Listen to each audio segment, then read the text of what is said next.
Hello, and welcome back. I'm here, I've been here, but it's been a wild few months, a little intensive ride, and so I haven't been touching base as much as I actually wanted to. I have been keeping up with my artist way, although I did take a few weeks break because I moved. I'm in a new home, my home, all mine, which has been such a blessing, and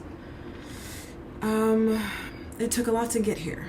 So I'm here, and I'm queer, and I want to be clear, okay, that this is my life, and part of my struggle over my lifetime, really, and over the last few years especially, is I wasn't being devoted to me, to my life and my needs. I was giving my time and energy and in abundance, really, away to other things and other people, and it took a huge toll on me.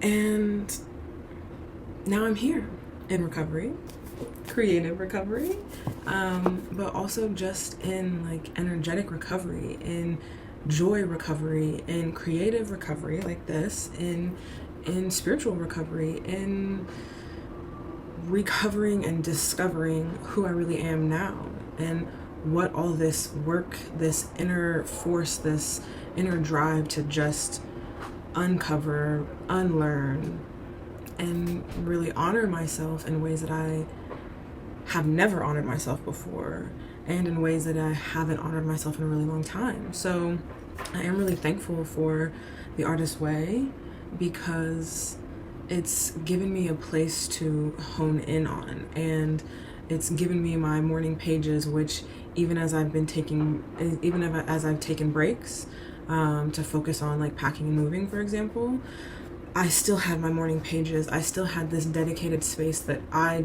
am devoted to, and that gives me time to really reflect and touch base with myself. And it's been so necessary in this season of life that has not been easy by any means. It's remarkably difficult to face things that you've held off on facing for who knows how long. It's remarkably difficult to see things that you before did not allow or have the awareness to actually see. It's rude awakening. I feel like I've been saying this a lot lately, and maybe in my previous videos, but it really is such a rude awakening. I have been very rudely awakened by God and spirit and the universe, because I'm entering a new timeline. I'm entering a new phase of my life where I have to see things for what they are, not for what I want them to be, not for what I hope them to be, not for what I dream them to be, not for what I see them or want to see them to be, but for what they truly are.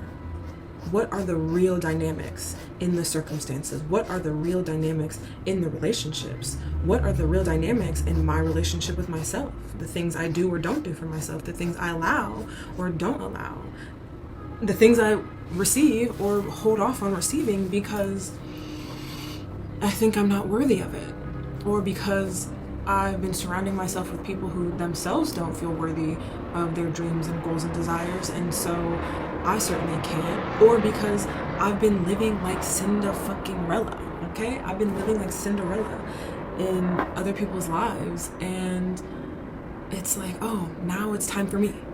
It's my time to hone in and devote myself to me.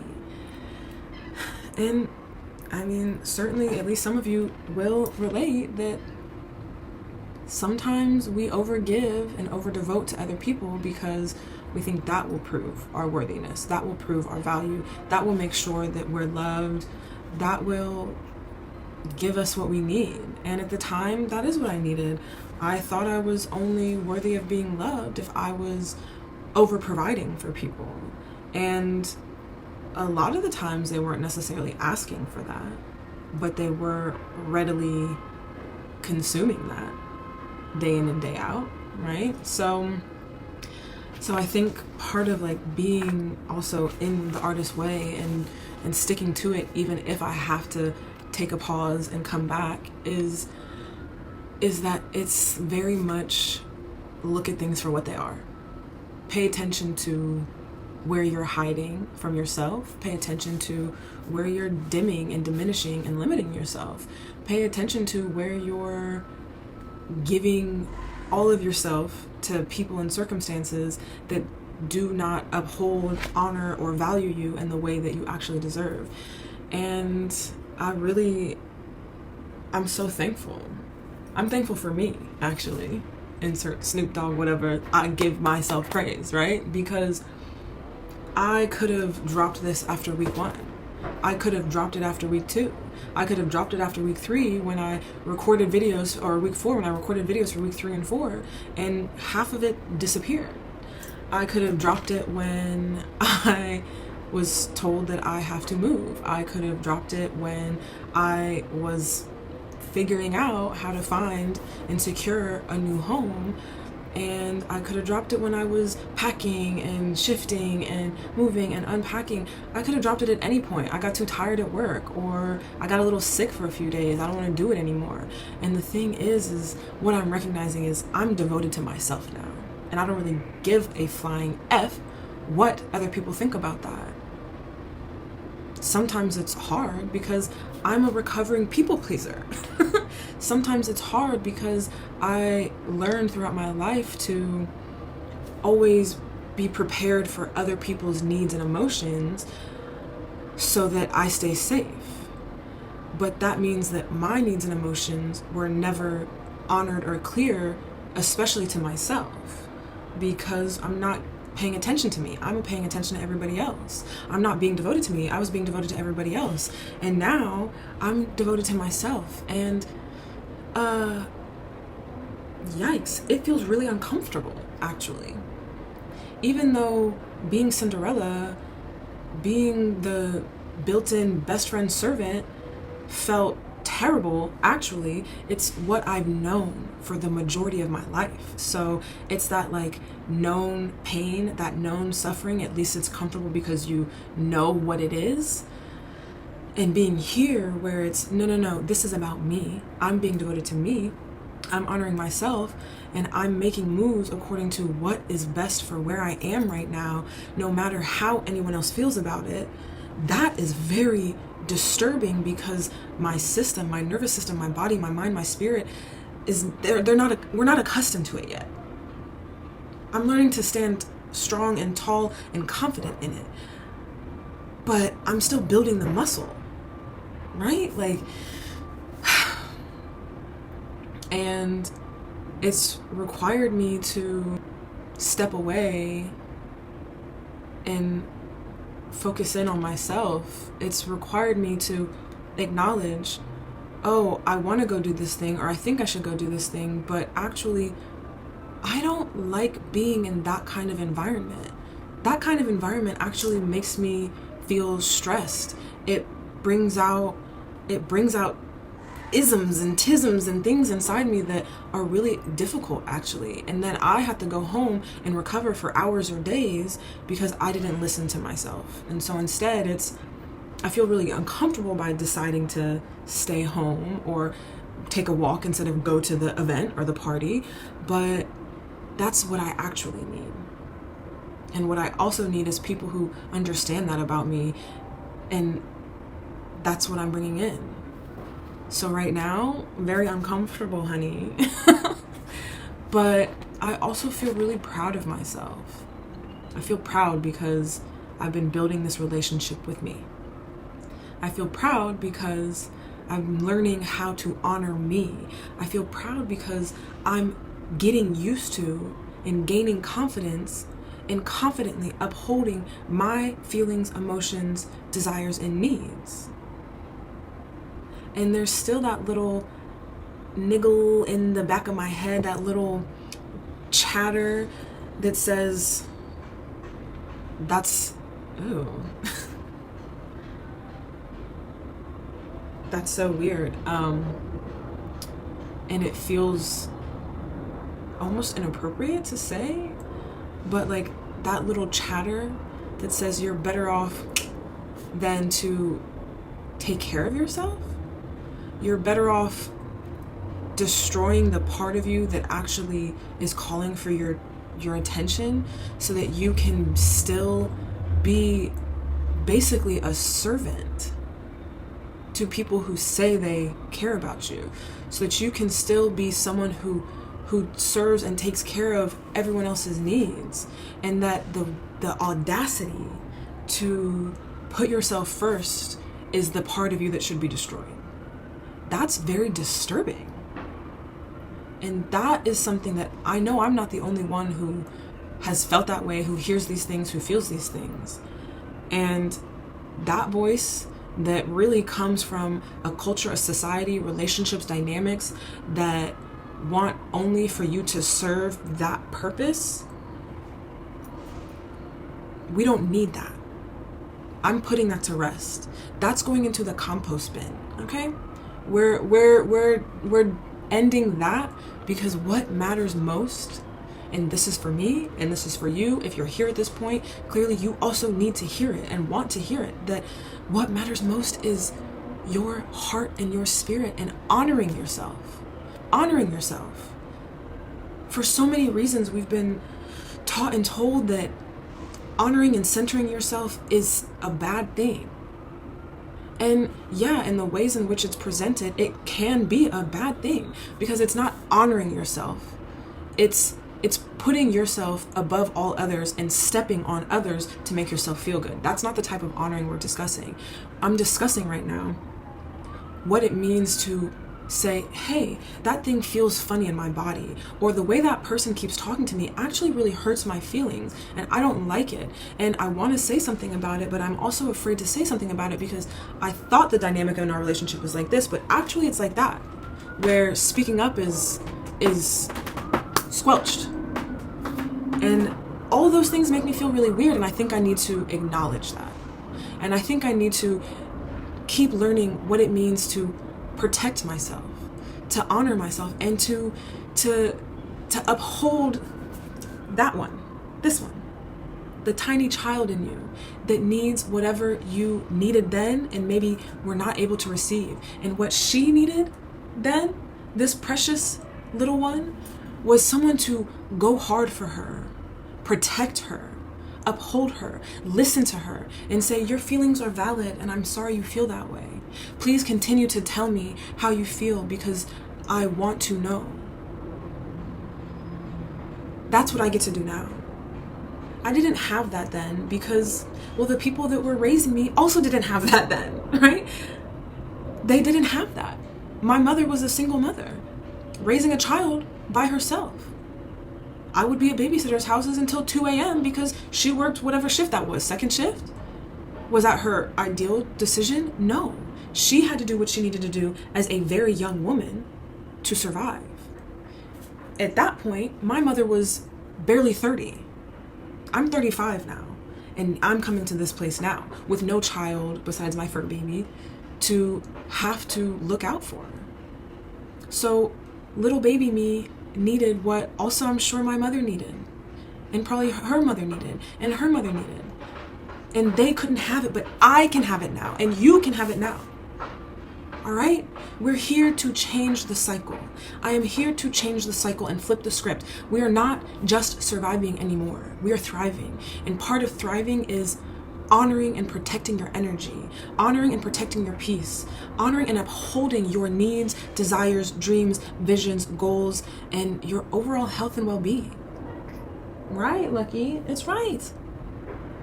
So now, plus in The Artist Way, she talks about your artist is a child. She refers to it all the time as you're basically your little artist child that's acting out, calling for attention, needing support, and needing protection. So here we are. Here we are. It is not easy. It has not been easy.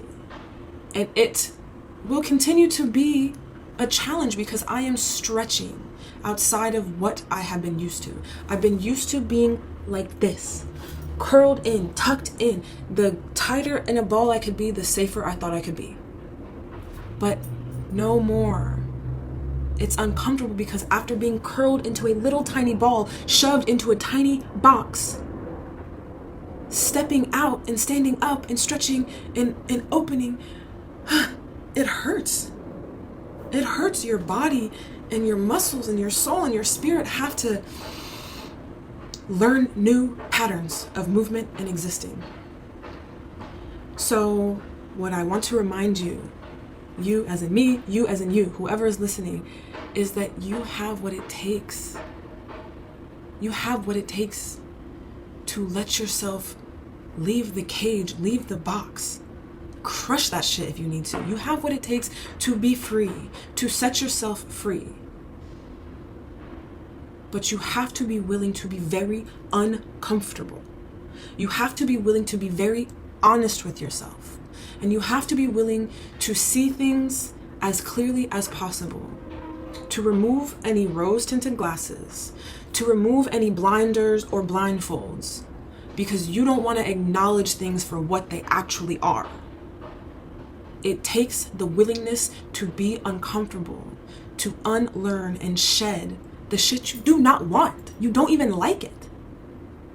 You don't like the person you are in these environments, in these spaces, in these relationships. You don't like the person that you are. You feel bad for letting yourself be that way. So are you going to feel bad by continuing to do the same old, or are you going to feel uncomfortable by unlearning and learning something new? It's really up to us. It's up to you what you want to receive and how you will let yourself receive the life of your dreams. This makes you a brave person, a bold person, a courageous person. And anyone who says it makes you a bad person, they themselves want what you're doing. Okay? They themselves are miserable like you know misery. They themselves are miserable and want to pull you down because they're too afraid to get up. So remember, if it's creative recovery, if it's journaling, writing, making vision boards, making videos, coloring, whatever helps you free yourself, just be willing to do it. Just be willing to see it, and remember, you are brave, you are courageous, you are strong, you are capable. And even on the rough days, even on the rough weeks and the rough years, it is always up to you to get back up again, to stand up again, to try once again. You're the only one that gets to decide when you're actually down. It doesn't matter your circumstances. It does not matter the environment you're in. You are the only one that gets to decide that you are defeated. A billion things could try to defeat you, but only you are the one who lets yourself make or break. You are strong. You are courageous. You are brave. You are bold. And you are very, very, very capable. So don't listen to the naysayers. Just keep doing what's right for you, because you become a model for them. Anyone who diminishes your light just wishes they would let themselves shine brighter. That's all. They are miserable because they want to shine brighter and they want to be honest with themselves and true to themselves, but they are too afraid, too caught up in the cycles, too caught up in the games, in the shows, to face reality and to look at themselves honestly for who they are.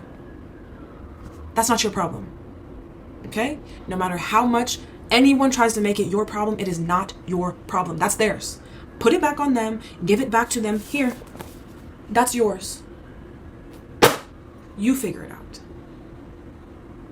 And then face yourself. Even when you do not want to look yourself in the mirror. Face yourself, even if it is for 1 split second. 1 second turns into 2, turns into 10, turns into a minute. And you can see yourself clearly again. Okay? So, I'm on week 7. This is the end of week 7. Today, tomorrow. Tomorrow is the end of week 7. Recovering a sense of connection. I am recovering a sense of connection to myself.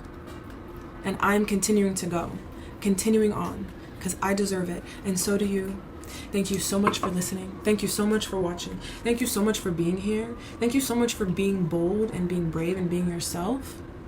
Thank you so much for getting up and trying again. Thank you, thank you, thank you. I love you. I've got you. We're good. Let's keep it going. See you next time.